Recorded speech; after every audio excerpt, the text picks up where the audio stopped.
Vietnam tahun 1972, tampak pasukan Amerika sedang kepayahan melarikan diri menuju ke heli evakuasi mereka. Kali ini mereka kalah telak dalam satu pertempuran yang mematikan.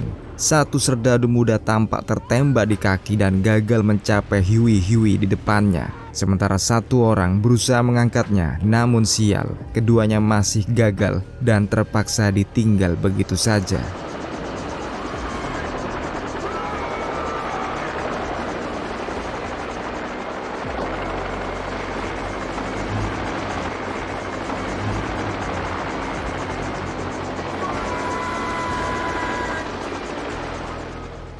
Di tanggal 7 Maret 1973, Perang Vietnam secara resmi berakhir. Baik Amerika maupun Vietnam saling menyatakan diri sebagai pemenangnya. Dan satu telegram diterima mengabarkan jika Frank Rhodes dinyatakan hilang dalam pertempuran atau missing in action. Tapi yang jelas ia cumalah satu dari 2.500 orang yang dinyatakan hilang oleh Amerika. Dan bagi pemerintah Amerika, dirinya bukanlah siapa-siapa. Tapi tidak bagi orang tua Frank, siapa yang akan rela kehilangan anaknya dalam sebuah perang. Dan ayah Frank sendiri ialah seorang kolonel dan masih belum bisa percaya jika anaknya missing in action. Film pun maju ke tahun 1977 di Bangkok, Thailand. Kolonel Jason Rhodes masih juga belum percaya jika anaknya mati dalam tugas. Ia di sini berusaha melakukan lobby agar ia bisa mencari anaknya dan mendengar isu jika ada sebuah kamp tawanan perang di Laos. Hari demi hari ia melacak dari orang-orang yang pernah mendengar atau melihat sendiri keberadaan kamp tawanan ini. Tapi kabar baik belum juga diterimanya sampai tahun 1982. 10 tahun sejak ia menerima telegram dari pemerintah Amerika tentang hilangnya anaknya. Kini ia bertemu dengan seorang kawannya yang memberikan info, yakni sebuah foto kamp tawanan perang ilegal yang berada di Laos. Dan yang menambah dirinya yakin ialah sebuah kode 111 yang berada di atas sawah. Ini ialah kode infanteri peleton anaknya. Kolonel Jason Rhodes pun langsung mengumpulkan skuad ilegalnya pula. Ia pun menjemput dan menemui Stanley Blaster dan meminta tolong pada bekas anggota peleton anaknya ini agar mau menemaninya menuju ke Laos. Orang berikutnya ialah Wilkes, yang meski dilarang oleh istrinya, ia pun terpaksa menuruti kehendak Kolonel Jason. Setelah ini pun ia menemui Mayor Johnson, seorang pilot helikopter, dan begitu ditolak mentah-mentah, ia pun mampir ke rumah seseorang bernama Charles yang juga sama-sama pilot helikopter. Tak peduli bagaimana caranya, Jason ingin membuat skuadnya sendiri untuk berangkat ke Laos demi menyelamatkan putra kandung satu-satunya. Akhirnya ia pun menjemput seorang serdadu yang dipenjara bernama Sailor, yang sebenarnya sudah agak gila karena peperangan. Tapi berbeda dengan yang lain, Sailor ini malah memohon untuk diikutkan dalam skuad penyelamatan Kolonel Jason. Jason sendiri bahkan sudah memiliki sponsor pendanaan yang cukup besar dari miliarder bernama McGregor, seorang yang juga sama-sama kehilangan anaknya di Vietnam. Maka singkat cerita, skuad yang dikumpulkan dari bekas para veteran Vietnam ini pun diberangkatkan. Tapi Jason tak tahu jika rencana dan pergerakannya diawasi dari jauh oleh agen pemerintah. Dan di saat terakhir saat di bandara, Charles dan Johnson pun rupanya menyatakan diri untuk ikut bergabung. Akhirnya semua orang ini dikumpulkan di North Galveston, Texas pada tahun 1983, di mana sebuah replika kamp tawanan sudah didirikan dengan biaya sponsor McGregor. Pada malam harinya, para veteran ini dikenalkan dengan seorang marinir aktif bernama Kevin Scott yang akan melatih mereka dengan taktik tempur dan senjata terbaru milik Amerika. Kevin Scott sendiri ialah anak dari seorang ayah yang juga hilang dalam perang Vietnam. Mulai saat ini, Jason melatih skuadnya untuk kembali menajamkan skill mereka sebagai serdadu, kembali menguatkan mental dan fisik mereka. Dan Kevin Scott sendiri, marinir yang tak pernah bertempur ini yang malah menjadi pelatih mereka. Dan tentu saja ini mengesalkan para veteran. Namun secara adil, setiap serdadu pun menyumbangkan keahliannya masing-masing. Seperti Blaster misalnya, ia mengajari yang lain soal bahan peledak. Dan Wilkes sendiri mengajari rekannya bagaimana cara menyergap dalam diam seperti siluman. Hari demi hari berikutnya pun terus digunakan untuk berlatih, terutama berfokus pada penyergapan dan stealth action yang bahkan semuanya bisa dikalahkan dengan mudah oleh Wilkes. hingga mereka benar-benar menguasai denah replika camp ini dan melakukan simulasi evakuasi tawanan perang berkali-kali, serta berharap jika misi yang sesungguhnya nantinya benar-benar mirip seperti latihan mereka selama ini. Sampai hari di mana simulasi ini dilakukan untuk yang terakhir kalinya, di waktu dan durasi yang sesuai dengan rencana mereka dengan mengundang sponsor utama mereka, yakni jutawan McGregor sebagai penilai dan pencatat waktu. Pada simulasi final ini semuanya lancar dan tepat, namun nantinya apakah mereka akan berhasil mendapatkan target mereka masihlah suatu misteri. Sampai hari di mana para veteran ini memulai misi mereka pun dimulai. Di Bangkok, Thailand, Johnson dan Jason pun pergi berdua. Mereka ingin mengambil persenjataan mereka yang dikirimkan melalui ekspedisi. Tapi ketika mampir ke gudangnya, mereka berdua malah ditangkap pemerintah Thailand.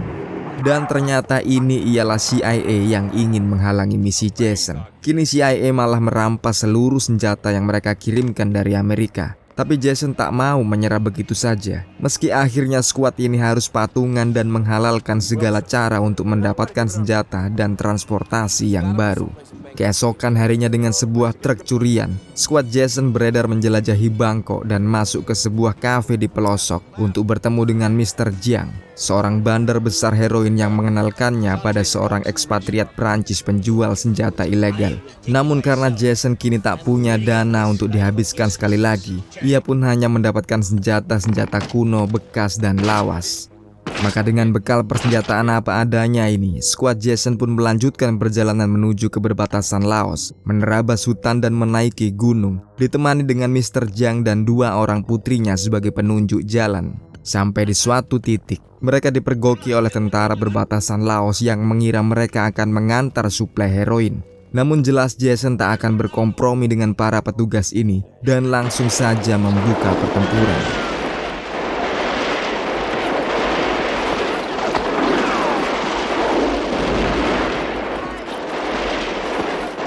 Namun sayang, salah satu putri Mr. Jiang tewas tertembak.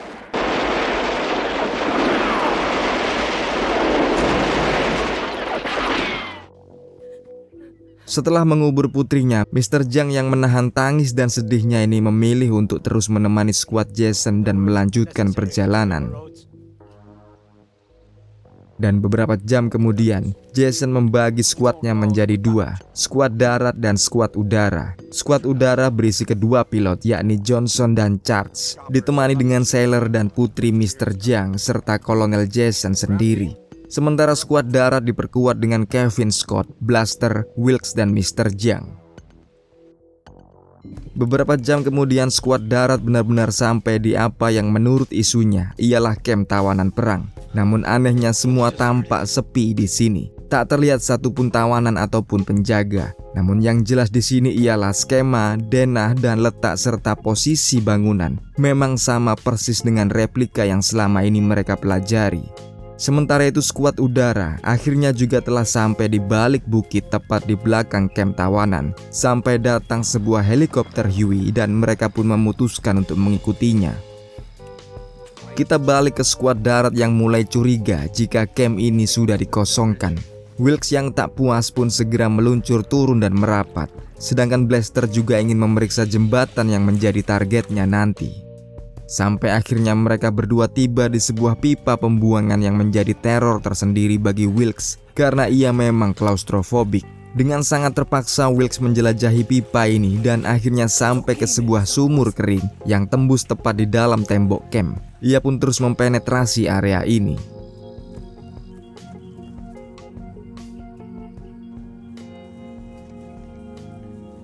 Sementara itu di atas, Kevin Scott dan Mr. Jiang mulai melihat pergerakan. Para tawanan dan penjaga mulai muncul setelah kerja paksa di luar camp.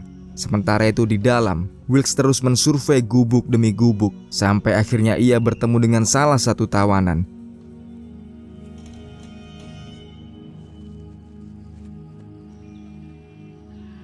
Namun, dan isu ini benar adanya. Camp ini memang camp tawanan perang Vietnam. Dari barisan tawanan tampak bekas-bekas tentara Amerika yang masih juga belum dibebaskan, meski perang sudah berakhir puluhan tahun silam. Di area pipa pembuangan, Wilkes ternyata berhasil membunuh serdadu Laos yang mempergokinya dan kembali berkumpul dengan Blaster. Skuad udara pun segera dikontak oleh Kevin Scott, memberitahunya jika target mereka sudah dikonfirmasi, kini tinggal memproses aksi selanjutnya. Malam tiba dan seluruh anggota skuad pun pada tugasnya masing-masing. Blaster dan Wilkes mulai menanam peledak di jalanan dan jembatan akses keluar masuk. Sementara saat subuh mulai merambat, skuad udara terus merapat ke helikopter, mencari cara tepat untuk mencurinya. Johnson dan Charles pun dikirim maju, membuka pagar dan langsung masuk ke kompon. Sementara Charles sendirian menyerang menara, sedangkan Sailor menyergap di barak.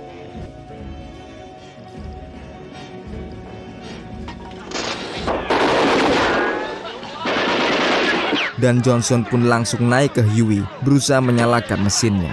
Sisa skuad pun terus mengamankan area sampai kesemuanya benar-benar berhasil mencuri 3 Huey bekas perang Vietnam ini.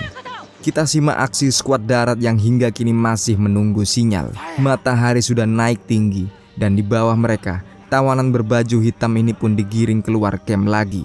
Ini jelas di luar rencana. Kalau para tawanan ini keluar camp, maka tak akan ada yang tahu kapan mereka akan kembali. Maka terpaksa Blaster pun langsung meledakkan sebuah gubuk.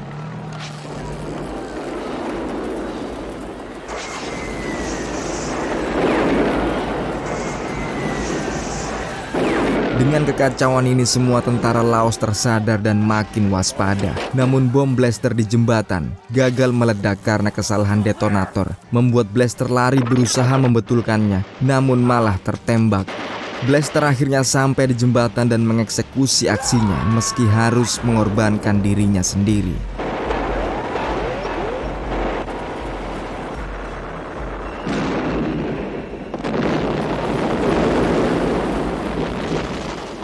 Namun bantuan udara sudah tiba. Skuad udara ini langsung mengcover dari angkasa, memberi bantuan pada penyergapan liar ini.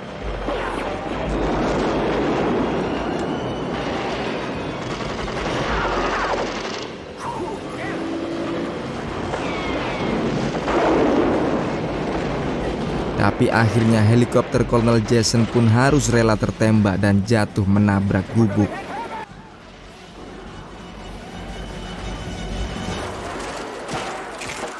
Sementara itu di atas bukit, tanpa sepengetahuan Kevin Scott, Mr. Jiang ternyata tertembak mati. Dan di saat yang sama ini di hadapannya, Huey yang dipiloti oleh Charles pun akhirnya juga tertembak.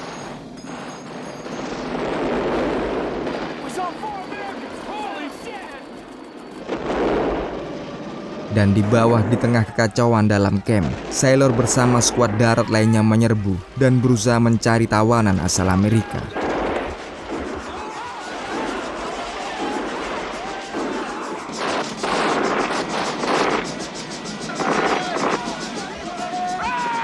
Kini tinggal Heli Johnson yang masih operasional. Tawanan-tawanan yang menjadi target pun langsung dinaikkan ke dalamnya. Sejauh ini masih belum jelas apakah Frank Rhodes, anak Kolonel Jason ini masih hidup atau tidak. Jason sendiri pun terus memeriksa lubang demi lubang, dan ia pun akhirnya berhasil menemukan McGregor Jr., anak pemberi sponsor misi ini. Tapi bala bantuan pasukan Laos terus-menerus mulai datang. Kini mereka bahkan membawa persenjataan yang lebih lengkap. Sailor yang berjaga di atas menara pun akhirnya terpaksa tertembak dan juga mengorbankan dirinya.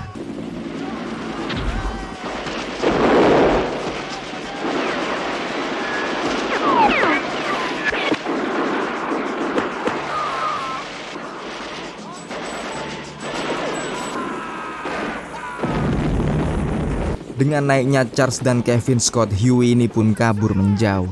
Camp tawanan dan pasukan Laos sudah kecolongan luar biasa. Di atas awan, Kolonel Jason mulai tampak kebingungan. Dari keempat tawanan Amerika yang diselamatkannya, tak ada putra kandungnya. Dan ini pun akhirnya berubah menjadi kesedihan luar biasa ketika salah satu tawanan mengatakan jika Frank sudah tewas karena sakit. Entah apa yang dipikirkan oleh Frank sebagai ayah saat ia mendengar ini. Namun inilah akhir dari konten kita kali ini. Sampai jumpa lain kali, tetap standby di jauh dekat film. Wassalamualaikum, bye.